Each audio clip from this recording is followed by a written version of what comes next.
Salut à tous, j'espère que vous allez bien, que vous portez bien.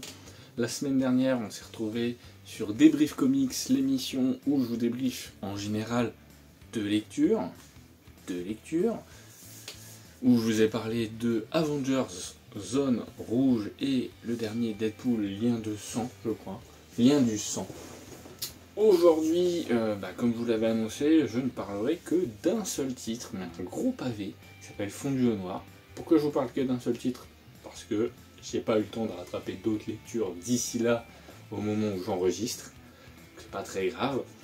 Je vais vous en parler plus en détail, tout simplement. Donc aujourd'hui, un seul titre, un gros pavé. On va parler de Delcourt, on va parler de ses grands formats. Alors il faut savoir que il me semble que ça a déjà été édité en un ou deux numéros, fondu au noir, mais je dis peut-être une bêtise. Pourquoi je vous dis ça, c'est qu'en fait j'ai acheté ce titre-là. C'est le duo Sean Phillips et Ed Brubaker. On est sur un grand format. C'est une histoire qui est sortie en 2016, donc je crois que c'est sorti dans un premier format, mais peut-être que j'ai un doute. Mais en tout cas, pourquoi je vous parle de ça, c'est que j'avais lu à l'époque Incognito, et j'avais acheté ce titre-là aussi pour le faire signer à Sean Phillips, qui était au festival de la BD d'Amiens, rendez-vous de bande dessinée classique à Amiens, où il y a très souvent des artistes comics, même si c'est pas toujours le cas. Et on a eu la chance d'avoir Sean Phillips présent, quelques mois après avoir vu son fils Jacob Phillips à Amiens en dédicace. Donc ça fait plaisir. Et j'avais pas grand chose à faire signer à Sean Phillips. J'avais du Marvel Zombie, j'avais Incognito dans le même format qui est sorti en 2 ou 3 tomes chez Delcourt une première fois et réédité en intégrale. Et il me semble que c'est pareil pour Fondu au noir, mais peut-être que je vous dis une énorme bêtise. J'ai mis du temps avant de me lancer sur Fondu au noir et j'ai passé un très bon moment. Spoiler. Je vais vous parler déjà du format. C'est un très beau format, un très grand format. J'ai un peu de mal avec les couvertures un peu souples à ce niveau-là, parce que ça s'abîme très facilement, et ça c'est dommage. C'est ce que je reproche notamment à Urban, mais aussi Panini sur ses 100%, et des fois sur ses, pas ses 100%, sur ses Deluxe, et sur certains des omnibus. Et donc là on a le duo Phillips, Ed Brubaker et Elisabeth Breitweiser, je ne connais pas, mais qu'on salue. Et en fait, de quoi ça parle ce titre? Ça parle de Charlie Parrish, un scénariste de l'époque d'Hollywood dans les années fin 40, début 50.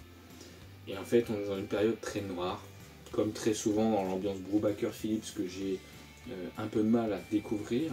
Et je voulais découvrir des one-shots plutôt que des numéros à rallonge dans ce qu'ils ont pu faire tout au long de leur carrière. Je dis pas que c'est mieux ou moins bien, je pense à Criminals, mais pas que.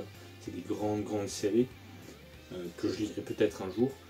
Et donc, là en fait on a ce scénariste qui a passé une soirée un peu alcoolisée, qui était avec une star blonde qui finit morte chez lui, il sait pas trop pourquoi, et il est persuadé qu'il est fautif. Et en fait il y a toute une enquête avec le FBI, la chasse aux communistes, les producteurs, les délires des producteurs un peu obscurs de 10 années avant, les mecs qui ont monté les studios.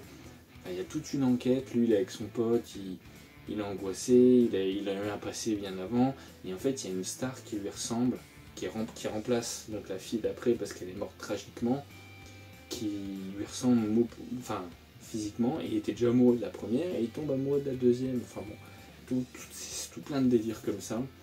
Et en fait il a un passé trouble, lui, il y a le passé trouble de la remplaçante, il y a les patrons du studio, comme je vous le disais, il y a un chef de la sécurité qui doit protéger les stars et les intérêts des studios, qui est un peu derrière ses traces à lui sans savoir que c'est lui. Il y a son collègue qui l'aide à écrire, qui le fout un peu dans la merde aussi.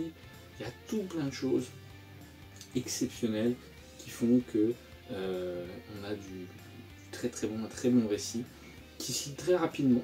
J'ai lu ça en 2 heures, 2 heures et demie, si vraiment vous faites tout d'un coup, et je vous recommande plutôt de lire tout d'un coup, pour le coup. Il y a des histoires où on peut s'arrêter, pour moi celle-ci, ça casse un peu le rythme, mais en tout cas on a des vestiges de l'époque hollywoodienne, et si je dois mettre un parallèle à ce comics, et c'est peut-être ce qui va compléter cette histoire, c'est que ça me fait penser énormément à Babylone, le film qui est sorti et qui dure 3 heures, alors qu'il y a un très bon film dans l'ensemble. Et j'ai l'impression de revoir beaucoup de choses de cet univers qu'apporte Babylone avec le monde du cinéma, même si c'est pas tout à fait la même période, avec le tout Hollywood. C'est très très bien. Voilà, j'ai pas grand chose à dire à vous faire de plus. Je vous recommande de regarder Babylone, je vous recommande de lire Fondu au noir. Très très bon récit, des très très bons dessins, une très bonne narration. Et puis bah c'est Brubaker, hein, le mec qui a écrit du Daredevil, du Captain America. C'est un des meilleurs runs sur Captain America. Bon, sur Daredevil c'est plus discutable, mais ça reste très bon quand même. Allez-y, c'est vraiment très bien. Si vous ne l'avez pas encore lu, bah, je vous invite à me dire dans les commentaires ce que vous pensez, si ça vous intéresse de le lire. Si vous l'avez déjà lu, bah, donnez-moi votre avis sur le titre. Mais je pense que la plupart apprécieront ce titre. Et pareil pour Babylone, si vous ne l'avez pas vu, bah, on peut en parler aussi dans les commentaires. Et bah, je ne peux pas vous dire ce que je vais vous recommander la prochaine fois, parce que je ne sais pas encore ce que je vais dire, mais sans doute que je vais vous parler des Icons Daredevil tome 2 et 3, dont avec Born Again. On en reparle bientôt, et on devrait arriver sur la période de mars, au moment où j'enregistre tout ça, pour peut-être parler de la série Born Again, et peut-être que d'ici là j'essaierai de regarder la série pour vous en parler, parce que j'ai hâte de parler de Daredevil, et je pense que ces petits rendez-vous autour de Daredevil, j'essaierai de les faire avec une chronologie plus ou moins des récits pour vous en parler dans le détail. Sur ce, prenez soin de vous, on en parle très bientôt, c'est aussi bon que Daredevil ça, c'est vraiment très bon, et prenez soin de vous, lisez des comics, et on se retrouve bientôt pour un prochain débrief comics. Salut!